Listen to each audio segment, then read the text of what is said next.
en Angleterre, on raconte souvent cette légende, pourtant peu connue, de Crying Sally.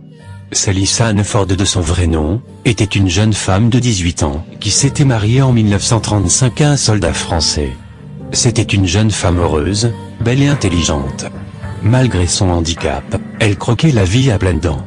En effet, elle était aveugle depuis sa naissance. En 1942, son mari partit au front combattre l'Allemagne nazie.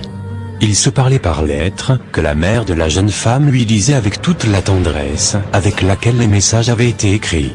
Sally était heureuse et amoureuse.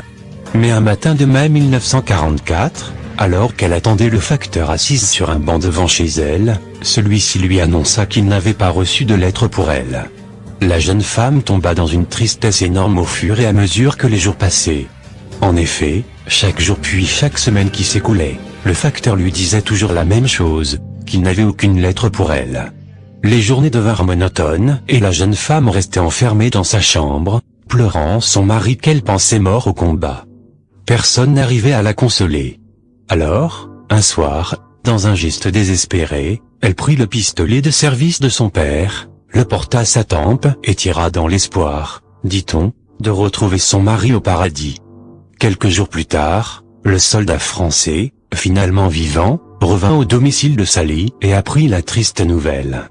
On raconte aussi que, ne trouvant pas son mari dans l'au-delà, elle décida de redescendre sur terre dans l'espoir de le retrouver. On dit que chaque nuit aux alentours de 3 heures du matin, il serait possible de la voir assise sur un banc en train de pleurer, et qu'elle disparaîtrait si on approche son fantôme de trop près. Selon la légende, il serait cependant possible d'entrer en contact avec elle. Pour l'invoquer, il faudrait se rendre sur un banc à 3 heures du matin avec un bouquet de roses fanées, et dire « C'est moi, Sally ».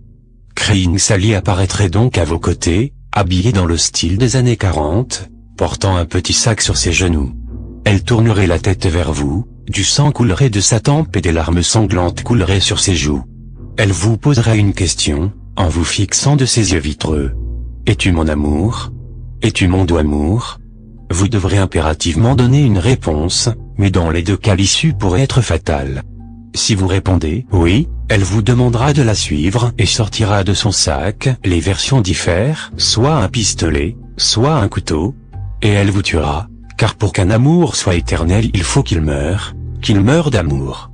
D'autres disent aussi que Sally disparaîtrait en souriant. Mais ne pensez pas que vous en serez débarrassé pour autant, elle reviendra à un moment ou à un autre pour vous emporter avec elle. On dit que le moment venu, vous sentirez une main prendre la vôtre et que vous serez brusquement victime d'un arrêt cardiaque. Si vous répondez « non », l'issue sera tout aussi fatale.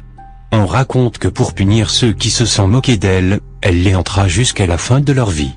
Le terme arrivant, vous vous en doutez, plus tôt que prévu. On dit que ces personnes se seraient donné la mort souvent un mois après leur essai.